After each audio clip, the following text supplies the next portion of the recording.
بسم الله الرحمن الرحيم. مركب ورئيسة waxaan jecelahay sidii dadkii ugu horeeyay inaan si ballaaran ugu mahad celiyo bulshada weynta Soomaaliland ee ku nool dalkan Britain iyo wadamada jaarka la ah sidii qiimaha lahayd ee wafdiga madaxweynaha u soo dhaweeyeen ula shaqeeyeen ilaa imikana ay xafladahan quruxda badan la wabaabayaan oo arrin runtii farxad gelinaysa. waxaan kaloo jecelahay in aan halkan maadnaq weyn ka soo jeediyo dibadbaxii ballaadhnaa ee 22kii bisha maalintii Arbacada ahayd aad ku soo muujiseen haddaad tihiin qurbajooga Somaliland magaalada London. arrintaasi waxay arrin runtii wacdaro weyn ka muujisay dalkan Britain. madaxdii aanu shirarka la gelaynaa mid walba uu tilmaamayay sida ay u muujiseen fikirkiina ku saabsan madax bannaanida iyo xorriyadda iyo ictiraaf doonka Somaliland. arrintaana mar labaad waxaan jecelahay inaan si weyn idinka mahadceliyo.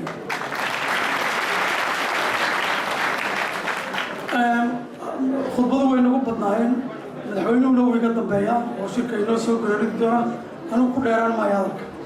waxaan jecelahay inaan dhowr qodob oo gaagaaban tilmaamo. walaalayaal sidaynu la wada ognahayba dalkeennu imika muddo 21 sannadood ah ayuu imika ka joogaa xilligii aynu dib ula soo noqonnay xorriyadeennii hore.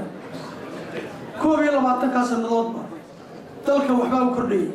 hadday tahay nabadgelyo, hadday tahay dowlad dhis, hadday tahay dimuqraadiyad iyo hadday tahay horumar kale intaba. horumar wanaagsan ayaa sanad walba dalka u kordhayay. marka waxaa muuqata in ujeedooyinkii aynu lahayn qaarkood ay meel fiican noo marayaan, khaasatan kuwa iminkaan tilmaamay ee nabadgelyada iyo dimuqraadiyadda iyo dowladnimadu ay ka midka yihiin. laakiin waxaa muuqata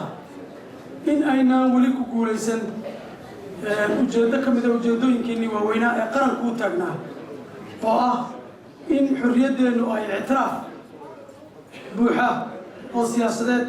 ay beesha caalamka ka hesho. waxaa xukuumadda imika cusub imika ma cusbee sanadka 2 sannadood imika ku dhow markii aanu talada ku guulaysanay dib baanu u qiimeynay howlgalka qaranku kaga jira arrimaha. waxaa noo muuqatay in xidhiidho fara badan dalku yeeshay, saaxiibo badan aynu dunida ku leenahay, laakiin weli aynaan ku guulaysan ictiraaf. markaa waxaa xukuumad ahaan aanu qaadanay oo madaxweynuhu garwadeenka ahaa oo goostay in ictiraafka Somaliland dalku u maro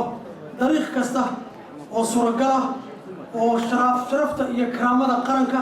iyo madax bannaanida aan waxba u dhimayn in loo maro ayaanu goosanay.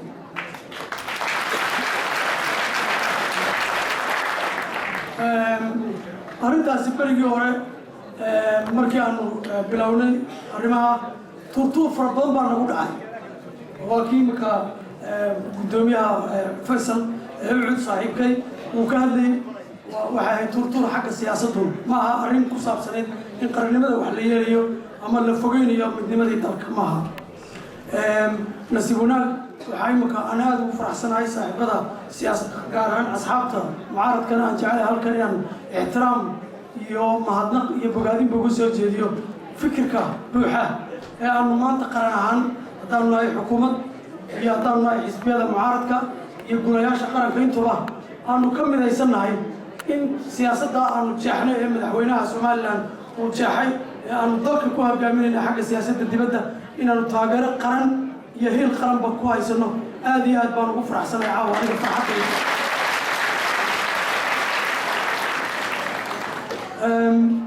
shirkan aanu halkan London u nimid madaxweynaha sida tooska ah lagu soo casuubay taariikh buu ku qatimay. horta wuxuu ka turjumayaa isbeddelka siyaasiga ah iyo dariiqada tabaha siyaasadeed ee aanu marayno imika ictiraafka oo ah in meel kasta aynu marno, hadday iga tahay, hadday tahay jimciyadda qurumaha ka dhaxaysa golaheeda nabadgelyada oo tiraba 3 jeer Somaliland ay kulan iyo wada hadallaba ka yeesheen qadiyadda siyaasadda iyo ictiraafka, hadday tahay wadamada Yurub iyo hadday tahay imika shirarkan caalamka maanta uu ka mid yahay shirkan aanu nimid. intaba dalku wuxuu goostay in uu maro ictiraafkiisa. waxaanu aaminsanahay in qarannimada dalka iyo xorriyadiisu ay ku jirto sharciyo iyo gacan adag oo jumhuriyadda Soomaaliland leedahay ma arin loo baqay xildhibaan aaraya si qurux badan uga hadlay ku noqon maayo Soomaaliland way qaagaadhay Soomaaliland waxay leedahay bisayl siyaasadeed waxaan markaa aanu jecelahay in aanu ka midho dhalino ujeedada qaranku leeyahay inuu ictiraafino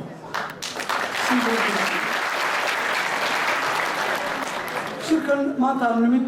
kal hore bishii 11 halkan aynu imika ku hadlayno ayuu madaxweynaha iyo wafdi aniguba ka mid ahay aanu idinkula hadalnay berigaasaa la bilaabay shirkan dowladda ingiriisku inay qabanqaabiso way noo sheegtay dowladdu waanu ka dharagsanayn hase yeeshee ujeedooyinka shirka iyo sifaha ay Soomaaliland shirka qayb kaga qaadan karto berigaa may caddayn marka waxaanu qaadanay xukuumadaan arrintaa inaanu aad uga fiirsano waxaa dibadda bilaabmay markaa wadaxaajood dowladda Britain iyo Soomaaliland ay yeelanayaan oo madaxweynuhu uu telefoon toos ah ay mas'uuliyiinta dalkan ugu sareeyay ay kula soo hadleen shirar kale aan ku galay magaalada Addis Ababa oo madaxda dalka Britain aan ku wada galay intaba waxa laga hadlayay waxa weeye kow ujeedada dalkan Ingiriisku horta shirka kaliya marka ugu horeysay maxaa shirkan laga damacsan yahay ka soo baxaan maxaase lagu xaliyay kow labo haddii Soomaaliland ay ka qayb galayso waa maxay sifaha ay kaga qayb galaysaa iyadoo Soomaaliya ka mid ah ayay shirka ka qayb galaysaa iyadoo dal madax bannaan oo xorriyadiisii iyo magaciisii iyo sharaftiisii leh ayay ka qayb galaysaa sida wadamada kale ee mandaqadaba ku yaala ayay kaga qayb galaysaa maxaase fursad ah oo halkaa qaran ahaan annagoo nooga furan arrimihi aan xukuumad ahaan madaxweynaha iyo aniga iyo xukuumadduba aanu dowladda Britain aanu kala hadlaynay kuwaas ahay waxaa markaa noo caddaatay in Soomaaliland ay shirka kaga qayb galayso sida dalalka kale ee jaarka u nahay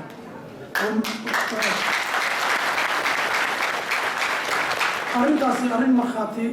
kala u baahan maaha madaxweynuhu markuu halkan yimid sidii uu shirka kaga qayb galay waxay sifo ka turjumaysa ballanqaadka isagoo madaxweynihii Soomaaliland isagoo sharafta iyo magaca shacabkiisa ku hadlaya iyo xukuumaddiisa iyo rabitaanka shacabkiisa meel kasta ay joogaanba ayuu shirki fadhiistay isagoo la siiyay fadhi u gaar ah oo madaxweynayaasha caalamka ku dhashay waxaa taa dheer in madaxweynuhu uu helay waqti oo iyana ka mid ah heshiisyadii hore iyo wadahadalladii aanu hore u gallay uu shirka ku adres gareeyay shirweynaha oo uu kaga hadlo khudbadihii dee madaxweynuhu ku hadlay waad wada akhrisateen baan filaya wada maqasheen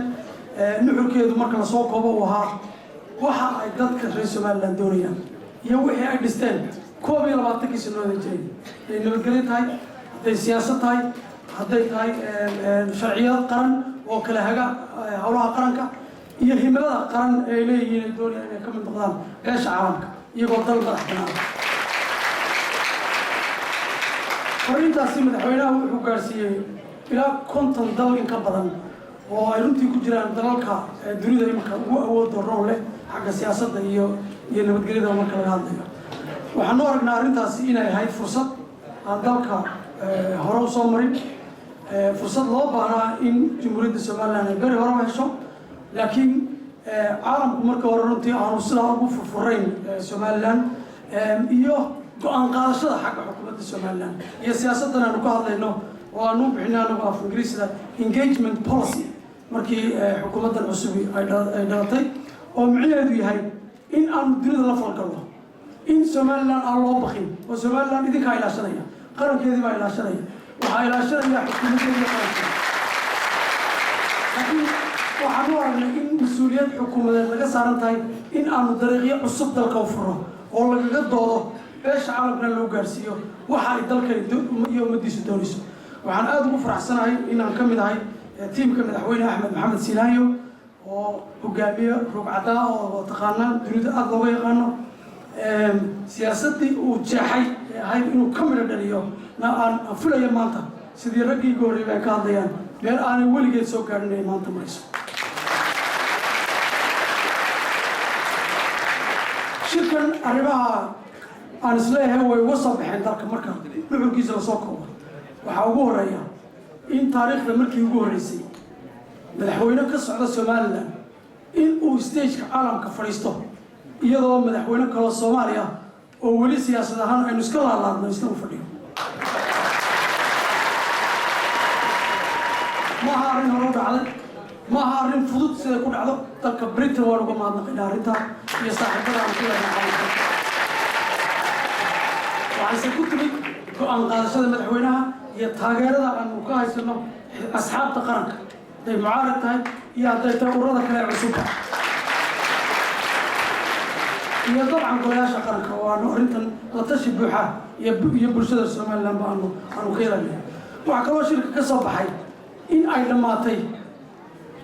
إن سماء لان قد يد يمجعنا عيد كلكم التشوف ملها دويل سكوت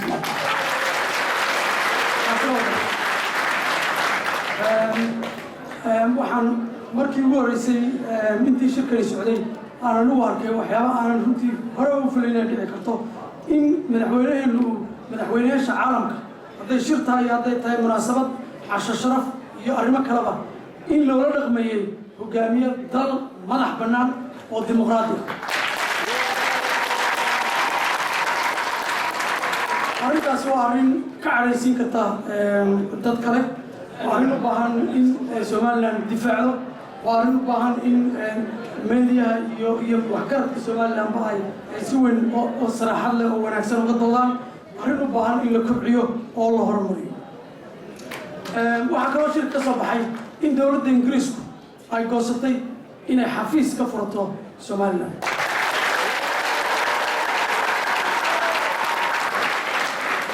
أريتاسي يا وقت قالوا صوب باقي يصير الله اللي جابوا حنوار إن أهرين نستحوا قضية السومالية وأنا أهرين أن نجعل هاي إن دولتها كله عالم كانوا صاحب قناة كتير شركة واحد كجري باراجراف نمبر 6 واحد شيء شركة برضه واحد شركة صابع هو كوميونيكي وباق ما هو عمل خاطر وباق لو باقي باش عالم يكون باقي سو سدا لو معمولية أما لو عاونية أرمها سوماليا هي سوماليا شركنا ده وحى شر سوماليا الوقت شركه وحى شر عالمية وعالم كيسوي من قد يد أرد الصوماليا أنا لقى هذا يوم يمدينا هسه شيء سوماليا خيب كل كده وحى إن لقى برضه أما حقوق الله نقضى طريقي أي صومرتين هذا أنتوا صومرتين يدورين تبع سي أرمها سوي نقضى أرمها إنفورم كريا أما وحكتر كراه barnaamijyada lagu caawinayo walaalahayna Soomaaliya marka lambarka 6 community ama gobolburtiyeedku waxa uu cadeynaya lixaad wuxuu muujinayay in Soomaaliya iyo Somaliland waliba marka Soomaaliya waxa leeyahay dawladda ku meel gaarka ah ee Soomaaliya ama ta kale bedesha bis August iyo Somaliland in beesha caalamku ay gacan ka siiso siday ugu wada hadlayaan mustaqbalkooda siyaasadeed waxaan filayaa arrintaas inay furayso dariiqyo cusub oo loo mari karo in lagu guulaysto madax bannaanida Somaliland inay ictiraaf beesha caalamka ay ka hesho waxaan aan u rajaynaynaa walaalaha Soomaaliya shirkanna loo qabtay adduunyaduna iskugu timid in lala taliyo oo wax la taro inay ku guuleystaan xasilooni sidii loogu heli lahaa dalka Soomaaliya waayo dan caamo marka laga yimaado Somaliland dan gaar ah ugu jirta inay Soomaaliya noqoto dal nabadeed oo nabadgelyo ka jirto waayo xasilooni darrada mandaqada ka jirta inteeda badan waxay ka soo guntaa Soomaaliya waxaan jecelahay Soomaaliya oo aan rajaynaynaa in dhawaan ay suuragal noqon karto aan ku rajaynaynaa in laga wada shaqeeyo in laba dal oo walaalo ah oo jaar ah oo kala madax bannaan oo iskaashada oo wax istara ay noqdaan Soomaaliya iyo Somaliland wadamada igad iyo beesha caalamka waan uga mahadnaqaynaa shirkan qaybgalkiisa iyo gacanta naga siiyeen gaar ahaan dowladda Itoobiya waxaa naga dhaxeeya xiriir wanaagsan oo nabadgelyo bariya dhaxaasa waxaan maqlayay warbaahinta in la tilmaamayo in meelaha qaar xiriirka xagga nabadgelyada madmadow soo galay muu soo galin Somaliland iyo Itoobiya waxaa ka dhaxeeya xiriir qoto dheer oo walaaltinimo oo ku dhisan in la iskaashado meelo badan la iska kaashado oo danaha labada dalba ka turjumaya waxaana noo caddaatay in dowladda Itoobiya aanay taageerayn haddii ay jiraan kooxo nabadgelyo darro ka abuuri kara Soomaaliland oo isku dayay inay xasiloonida Soomaaliland wax yeelaan kuma baxsanayaan Itoobiya